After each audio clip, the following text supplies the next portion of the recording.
the lab. We're waiting for one additional presenter to join us. This team, starting on my extreme left, is Rod Larkin from AORI. Again, you heard a little earlier from the Executive Director of AORI. Gotham, and correct me on your pronunciation, your last name.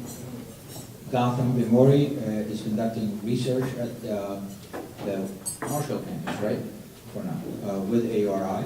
And of course, Harold Stanislavski, extensive information, background information on all three speakers are in the speaker profile. I want to hand it over to Rod. Oh, Harold, I'm sorry. And you guys take it from there. And I would encourage a question session kind of format.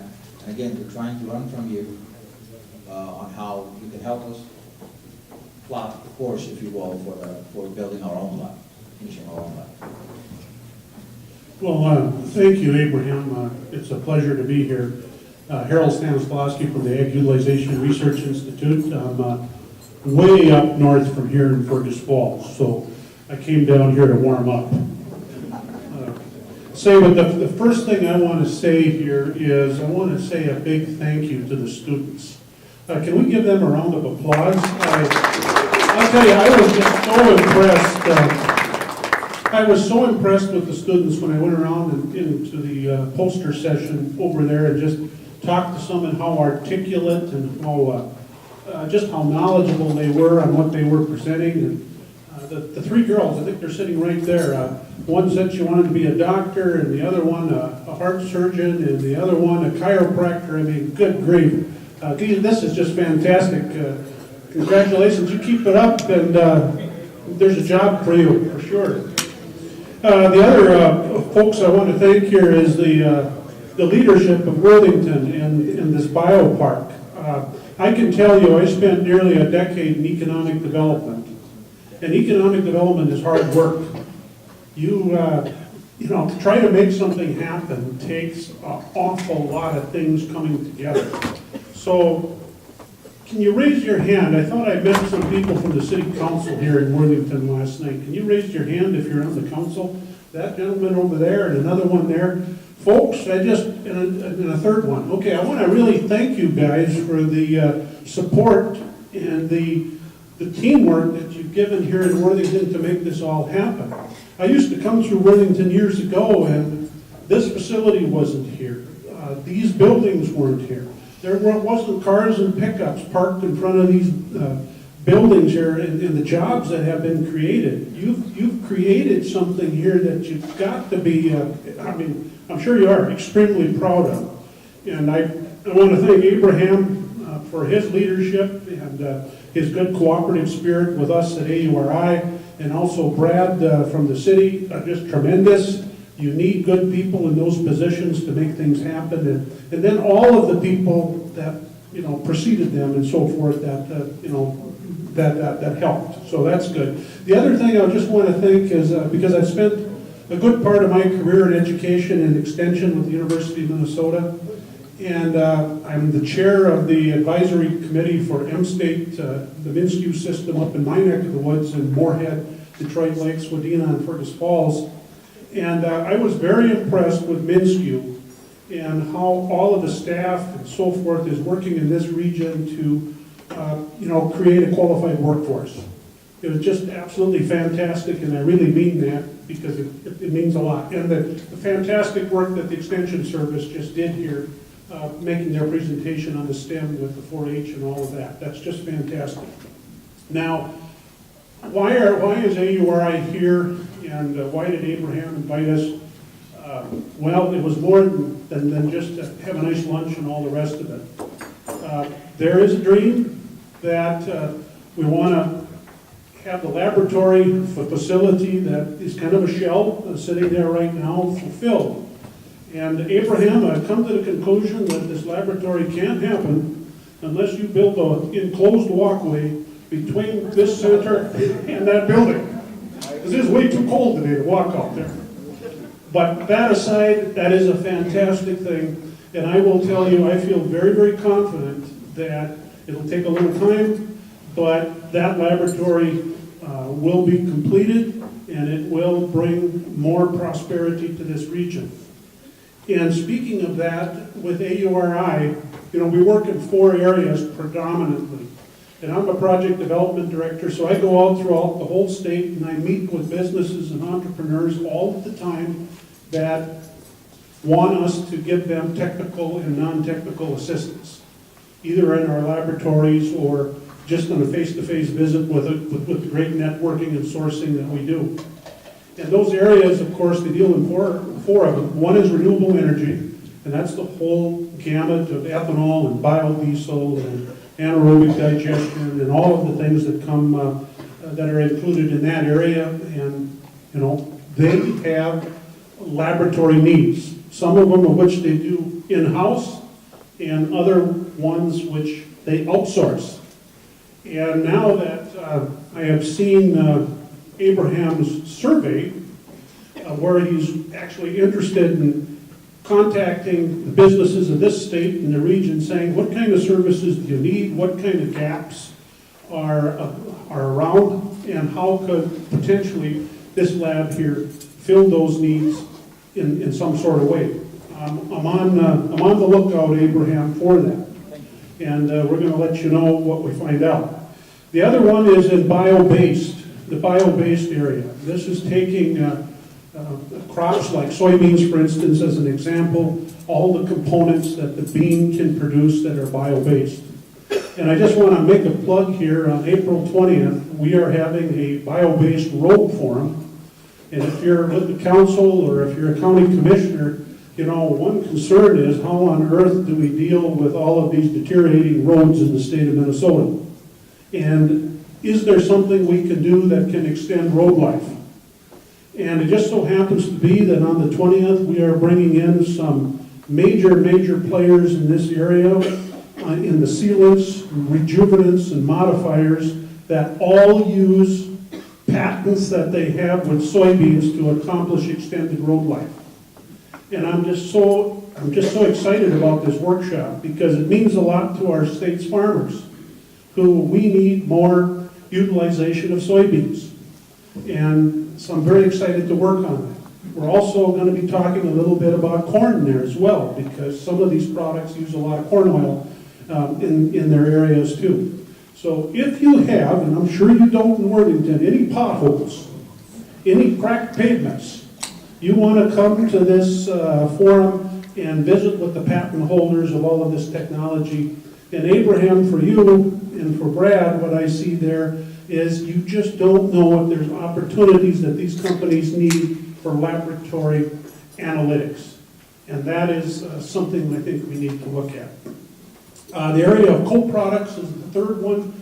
These are just working with food companies and other processors across the state that have a mainline ingredient such as sugar. Let's say if we just use that as an example, but what's the byproduct of sugar? Sometimes it's beet pulp, beet tailings, molasses, all of these things. How can we take those and add further value to them so that they can be utilized? And again, in that area, lots of analytical work, lots of opportunity for laboratory needs that again could be explored here in the region of the Dakotas, Minnesota, and so forth in that area. And then the food area. I just want to mention this.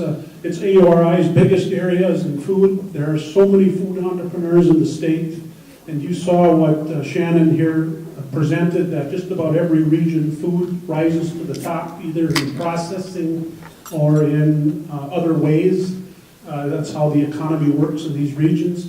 Well, with food just comes a tremendous amount of analytics and laboratory possibilities as well. There was recently a big legislation passed federally called FSMA, Food Safety Modernization Act. I was told the other day by one of our scientists that FSMA is 50,000 pages of regulations. And in that, there's, I don't know how many pages of what's required in testing and so on and so forth that companies now are going to have to abide by to stay in compliance with all of these rules. Again, a very potential unique opportunity for Worthington to pay attention to that area and see if something could be brought to bear. We talked about innovation and so forth, and how do these labs get started? And they start from an idea, and then it blossoms into something like the park here in Worthington. Yeah, you started off with the red building that was a tourist thing initially. Sometimes things don't work out, but look what happened. I mean, you come back here now and you see this great infrastructure of roads, streets, and I can see the future here. I can close my eyes and I can see what this is going to become a decade from now. It's going to be bigger and better than it even is today. Very exciting, and some of you young kids can be part of that. It's as an economic developer, I'll tell you what, I know how hard this is to do, and if you're working in a community and you've got this kind of footprint here already, you're well on your way to great success. There's just no doubt about it, but you got to pay attention. In Fergus Falls, we were talking about workforce the other day with Minskew and all of that, and it's really important because sometimes there's a job for one spouse or significant other, but not a job for the other person who wants to come to the community. What on earth do you do? Well, in Fergus Falls, during the Great Recession, we ran into all kinds of problems. I mean, we were actually afraid there was going to be tremendous out-migration from the region. So what we started, and I think this is a foundation for communities like Worthington and all of the areas in the state, is having really, really good broadband. And what Fergus did, we're very lucky because we have fiber to the curb in every home in Fergus Falls. They're wired. Okay? So you can promote that, and now people can telework from their home. They can have an office in their home, and the company Microsoft, if you've ever heard of it, they have a big campus in Fargo. A lot of their workers now work from home in Fergus Falls and in the broader region as broadband keeps expanding. So now we've got very good, high-paying jobs right in our community because of the broadband. Now here's the bell ringer on that. What do you do if you don't have good broadband? What if you do if you've got broadband that's less than where it should be? Well, we just didn't sit and cry about it. We created a telework hotel in Fergus Falls, where if you still want to work in this region with an employer who might be in San Francisco, you can come to the telework hotel and rent by the day, the month, or the year, where there is high broadband. And to make a long story short, over 400 people now in the Fergus area are teleworking. And they're doing it with high tech, with insurance, with financial services, and with other professions. It's a good bell ringer. The other thing we did was we want to incubate business, small business, food companies mostly in Fergus Falls that wanted a place to start. But they did not have the resources to have an incubator suitable for food production that would meet all of the top allergen 8 compliance and all the rest of it. We got together with our private sector when I was Economic Development Director, and I said, we will lose all these people. We will not get development in here unless we come up with a plan of how to help incubate these. In that case, the private sector stepped up. The city supported it in various ways, and some top allergen 8 commercial kitchen-type facilities were built. Now, the companies that are there are talking about an expansion even into a larger facility after being there only less than 5 years. So when I see Abraham's goal and Brad's goal and the city council's goal here about what can happen with this laboratory, I'm not that concerned. I think you got to get the word out. You got to do surveys, and my colleagues here will talk a little bit about that. But I think you're on the right track. AURI wants to help through our networks and to understand your asset here in Worthington and to make things happen. Because we are a state of Minnesota. We're one with one another in all of this.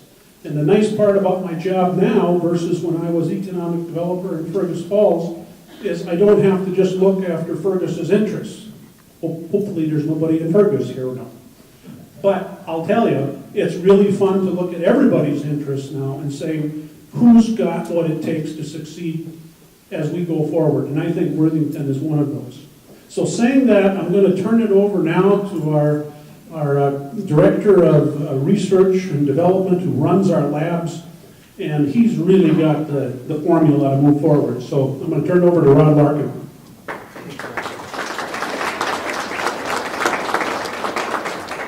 It's always a mistake to follow Harold because he's a hard act to follow. My name is Rod Larkins, and I'm not going to go into a lot of detail on my background. My bio is in the program there, but I spent a long career at 3M Company where I worked in entrepreneurial ventures, either personally driving those or in support of them, and then spent 4 years at the University of Minnesota doing the same thing. And my recent role is research director for AURI. We have 3 laboratories spread across this, actually 4, 3 laboratories and a research presence at the University of Minnesota as well, which is where I'm office. But we have research laboratories that are state-of-the-art, equipped with scientists who have specific areas of expertise at each site. One in Watsika, one in Crookston, and one in Marshall. And as I began my career with AURI, I was surprised to find that a critical stumbling block for entrepreneurs, especially in the microbiology and in the chemistry area, was sufficient wet laboratory space. And as I look back at my career prior to coming to AURI, I was always blessed with both facilities and the money for any good idea that I had or any good idea that I recognized and could promote. 3M or the University of Minnesota never lacked for those kinds of facilities, equipment, and financing to drive these programs ahead.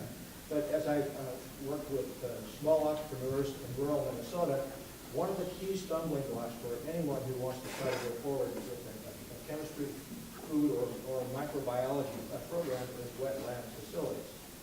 It's critical for a number of reasons, but one of the primary reasons is that most of these programs actually need financing to move ahead. And very difficult to get outside financing to support your program. Very few entrepreneurs have sufficient money in their own pockets to actually drive these things forward.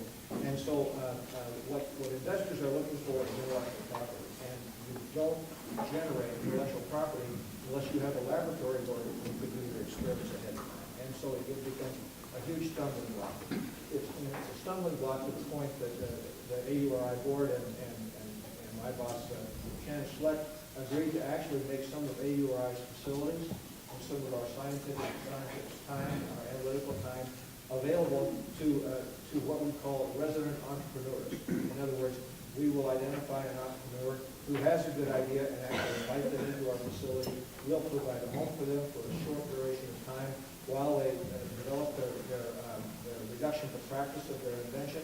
Perhaps, again, availability of facilities that they can utilize is a very good attractant to federal and state funding, because in many cases, federal and state grant dollars preclude an entrepreneur from using their money initially to invest in infrastructure. And so having that infrastructure available that they can move into and utilize is a real advantage to them, and it helps their program move forward. So having said that, we've invited our current entrepreneur in residence in Marshall, the Marshall Laboratory, to be here today and talk a little bit about some of the same things that I'm talking about, only from the perspective of an entrepreneur. And at the conclusion of this discussion, I'm sure you all have a lot of questions about this. How does this work? What do we need to do to ensure that we're going to be successful? And I'm here to tell you right now, this is not a field of dreams situation. If you build it, that doesn't necessarily mean they will come. It's a lot of work for the community that puts up one of these laboratories in place. We can talk a little bit about that. But let me first introduce you to Dr. Murray. Dr. is a scientist that I have been familiar with. I've met and worked together over the last 3 years. A terrific scientist, entrepreneur with proven credentials, and the type of person that as you look at him and his capabilities, you think, this person is worth a risk. This is the person that you want to bring into a facility who gives a chance to success. So with that, I'm going to introduce Dr.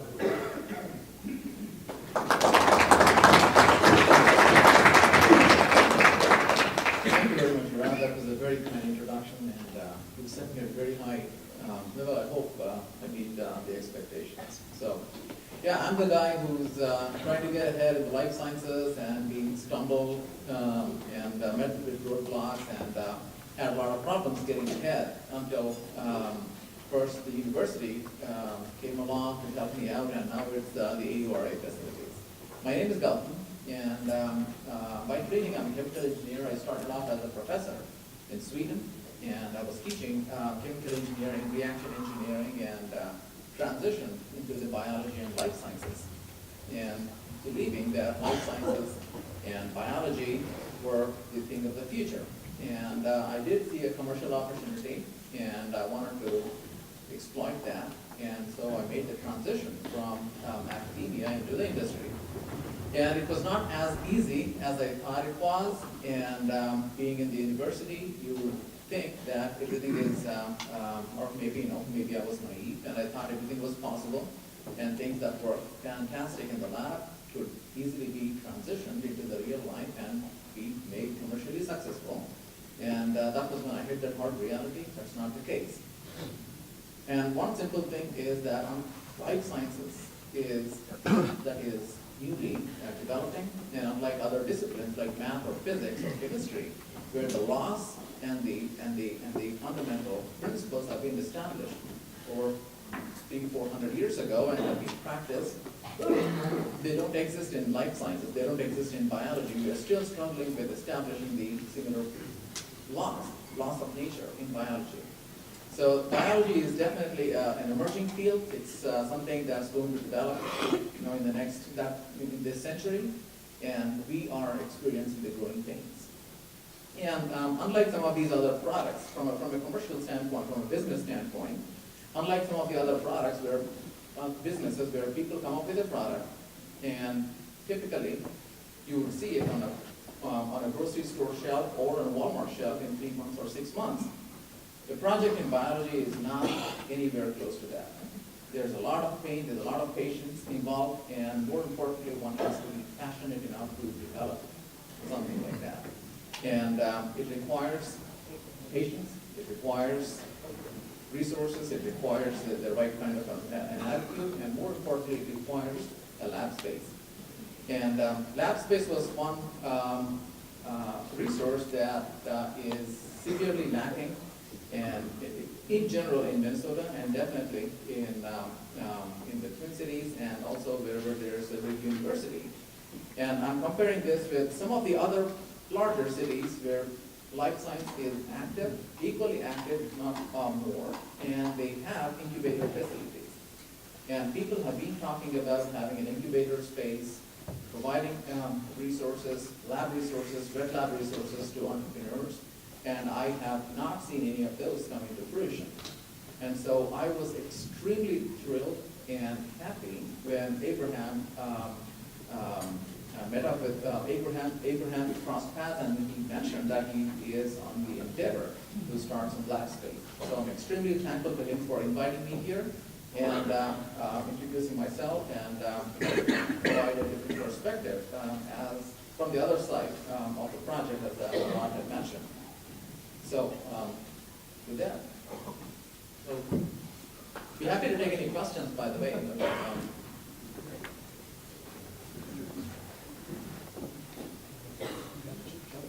Are there any questions from the floor? I may have missed it. How is AURI funded?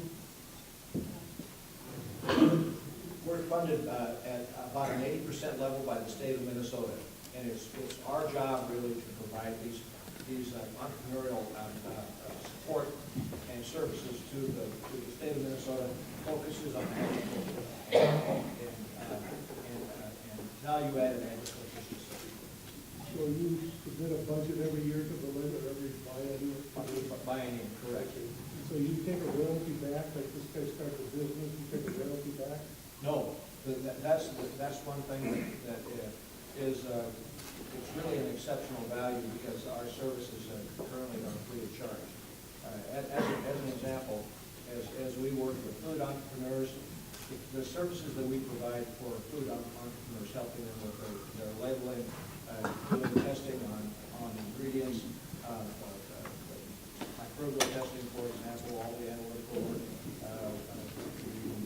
like taste testing, a whole range of services for a food entrepreneur. We estimate from $5,000 to $12,000. That would be what it would cost them if they went to consultants and professionals to do that. We provide that free of charge, and we do that for all of our clients. One follow-up question, do you, like, do the faculty at the university, do you get to you to take this technology out to develop companies that need? Do you also interact inside the university to help people see what they might have that they don't know? That's a great question, and the answer to that is yes. I'm currently officed on the St. Paul campus of the University of Minnesota, and have a number of friendships that I've made while I worked at the University of Minnesota, and we, our primary mission, AURI does not do any basic research. Our primary mission is to find good basic research that exists, and it can exist in the commercial world, it can exist in Europe. There was a good presentation yesterday about going to Europe and finding ideas that they can bring back and introduce in Minnesota. But we find good, strong basic research that will support what we believe are critical issues in Minnesota or opportunities for commercialization. We pull that basic research into AURI. We find partners that we can work with and drive that into commercial reality.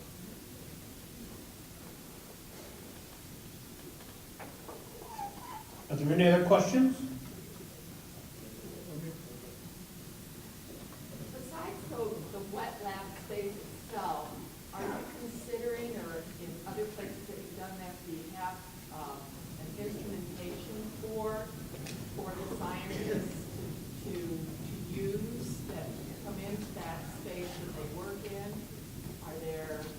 Are there interns from programs at the university or the community colleges that will provide internships for students to work alongside these budding entrepreneurs in the molecular biology area? What are you doing in that area? Well, you asked me about 20 questions, so I'll see if I can touch on them about as many as I can. The sad state of affairs is that outside of the Twin Cities area, there are no wet lab capabilities anyplace. Now, there are cities that are considering doing that. There's certainly here at Worthington. Midwest is contemplating perhaps a wet lab capability as well. But there's in outstate Minnesota, there are no wet lab facilities, and frankly, Johnson may be able to counter this. But as far as I know, there are no wet lab facilities available in the Twin Cities either. And so that you guys can kind of find those. As far as equipping these laboratories, a lot of that is going to depend on in Worthington's case, what they want to do. Is this going to be a chemistry lab? Is it going to be a microbiology lab? Is it going to be exposed? What kind of a suite of analytical equipment do you want to have here? And I will tell you right now, what your initial investment is just going to be that, an initial investment, because as the science progresses and as your tenants change, you're going to have to continue to make upgrades to that capability. AURI does work with interns. Our Princeton facility is based at the University of Princeton, and so we work very closely with the faculty there, and we have access to students who become interns there, and the same is true in Marshall and Waseca. Marshall is Southern Minnesota State University at SMSU, and we work very closely with them primarily in the food scene. They will work in the culinary department there, and so we certainly have food interns that we work with that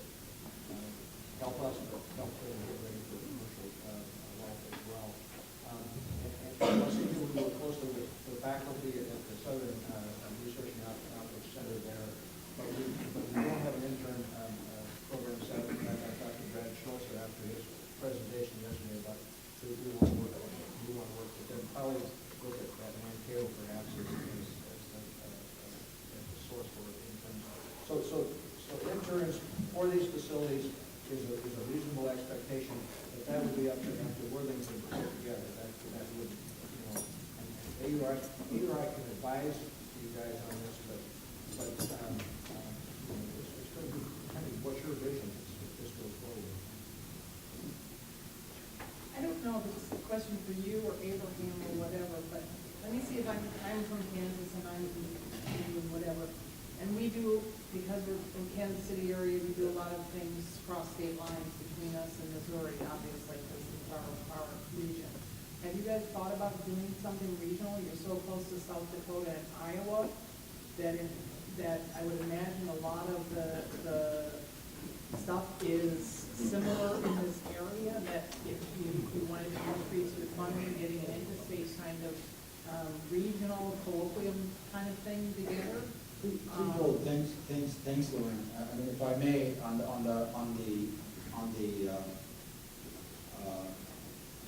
practical front, if you will, we do not have a lot yet to begin to talk about marketing the product. That said, we are engaged and we are part of the discussion, if you will, with South Dakota Bio and Iowa Bio. Actually, I just came back from the Iowa Bio Conference in Des Moines, Iowa, and those are some of the discussions we were having with them. I know geographically, Des Moines is farther south, but there are a lot of things happening in northwest Iowa, both in terms of research and developing new products, product testing, some of the kind of stuff that we believe, given the statistics that Rod shared with you, given the demand, given the experience Gotham shared with you, that once we have it here, that when we begin to spread the word, we're going to go beyond the artificial stage lines. And I think that's where the market lies. Yeah, That's going to be driven by market. So it's really smart on our part, once we have an investment like the lab, to go out and sell. Hopefully that'll accelerate the return on investment instead of having to wait 10 years. Maybe they use some homeless researcher somewhere in the house. I agree only in part with stuff that Worthington. As I look at your website, AURI is basically to support, as I understand, agriculture, crops, food, that kind of thing. And reaching inside our university and trying to develop companies here, economic development here. Okay, since you're 80% funded by the legislature, why can't you come alongside us, help us expand that vision? I'm an alumni of the university, and my experience has been there are countless technologies inside there that they don't know how to get out in our business. Okay? And so why wouldn't you look at coming alongside us and broaden that vision? Well, and I'm not saying that we wouldn't be with you as far as planning the facility and supporting it from the standpoint of attracting leading our entrepreneurs to move into your facility, that kind of thing. My point is that we don't have a budget to do this, to invest in the site.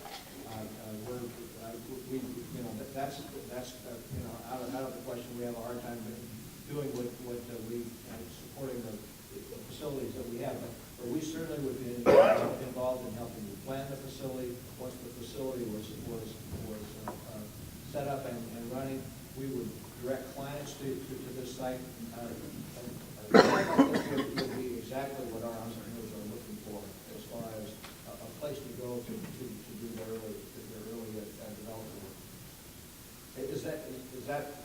Are you looking for something else? A political question, I won't take it too far, but our little company, for example, has spent millions of dollars in royalties to send that money to Germany for technology developed right here.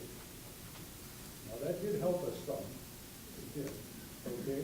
But this type of thing, bigger vision, and you say we don't have the money, if you're 80%, why can't we go to the legislature and lobby harder and bring us and use our technologies here to develop economic programs here? It's a land-grant university. And I agree with that. And I think if you could put a lobbying program together that would in fact bring funding to actually make this happen, then that puts it in a different light.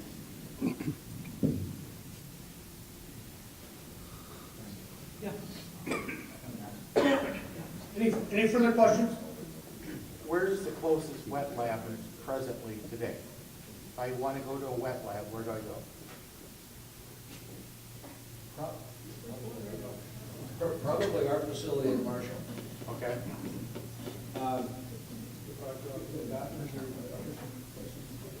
Yeah, so there are some facilities out there in the Twin Cities, like for example, the Biotech Institute until recently housed private companies that wanted to do some kind of research or some test out a proof of concept or something like that. So Biotech Institute at the University of Minnesota, the Twin Cities, housed some companies, and now I think they're meeting up with really severe space constraints. And another possibility in the Twin Cities is the University Enterprise Labs. This is also affiliated with the university, and I'm sure Tim Tripp can elaborate on that. So that's another great facility that is built along the lines of an incubator, originally geared to support the ideas coming out of the university, and later on expanded to, and later on opened the doors to other companies, outside the university companies as well. And besides that, there's precious few opportunities for accessing wet lab space in the Twin Cities and elsewhere as well. How big does this wet lab have to be, and how much would it cost? Pardon me, you're right. So right now, they're both at capacity. So very hard to get any more access to a lab space, and so there's clearly a need for the lab space. So as Rod said, there's a few other AURA facilities, one in Crookston, one in Marshall. The AURA has been very gracious in opening their doors to me, people like me. I'm accessing the facilities at Marshall, Minnesota, that allowed me to make some progress into the proof of concept, and allowed me to walk in front of the investors and say that my concept works rather than just hand waving. I'm sorry, you had a question. Follow-up question, how big a lab do you need, and how much will it cost? Well, it's more than the size of the lab, it's what's in the lab. Right. That's critical. And it's some very basic molecular biology equipment, life science equipment. And so me particularly, specifically for my needs, I can answer, but again, that may not be suitable for the next person. So that therein lies the challenge, one of the challenges. And as we have been discussing with Abraham, that's one of the challenges in establishing a life science facility. There's no one size fits all kind of thing. And to answer your question, I think, a lab size, 2,000 to 2,500 square foot facility with, $100,000 of investment would be a very good start. So tell me what lab is versus any other lab? Wet lab versus other labs. What is a wet lab? Right. So the wet lab is where, you get your hands dirty, put your gloves on, and do the experiments. And you have an idea, it's going to work. But again, until you demonstrate that it's going to work, it's still hand waving. And there's a lot of difference between demonstrating the proof of concept and developing that proof of concept into something more mature versus just telling people that it's going to work. And gone are those days when one can walk in front of the venture capitalists or investors and convince them that it's a great idea and just invest in the idea. So nowadays, because of the changing scenario, one needs to go further than that and develop the projects and develop their ideas and concepts to a phase where the investors and the VC firms will be convinced that they could work. In other words, decrease the risk. So a wet lab space in biology, for example, would require anywhere from creating a genetically modified organism to testing a medical device to testing a new pharmaceutical. So, and here, I'm not even talking of the clinical trials or anything, that's way too expensive. I'm just talking about some of the ag/chemicals / renewables related life sciences, industrial biotech. So there are some basic services that you have to provide. You have to have distilled water. you have to have available natural gas. You have to have electricity, you have to have plumbing, you have to have a fume hood, you have to have bench tops, you have to have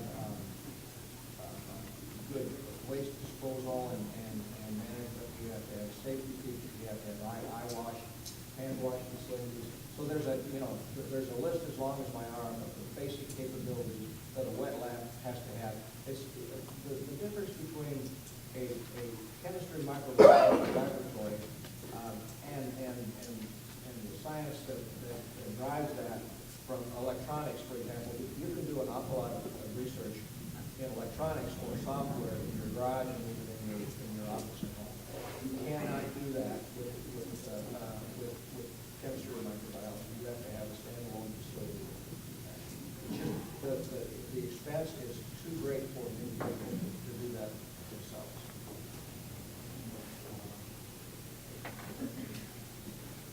Dalton, thank you very much. Well, thanks a lot, Rod. Again, before we go to close the remarks and wrap it up, I think there's a lot of information exchange.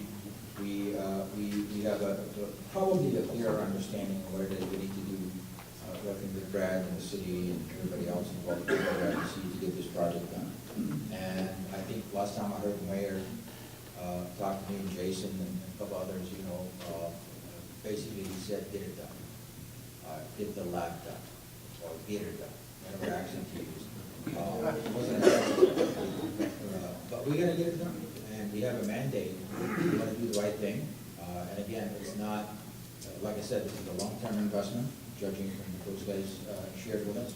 And to further help us understand what it is we need to build in this market, we're trying to get some feedback from the others, maybe one or two per table. So if you are into microbiology, you're a teacher, or somebody who knows something about this stuff, help us fill these out and just leave them on the registration table before you leave. I'm going to turn it over to our chairman for thank you note and closing remarks. And again, we really, really appreciate all the work you guys have done. Let's give them a hand.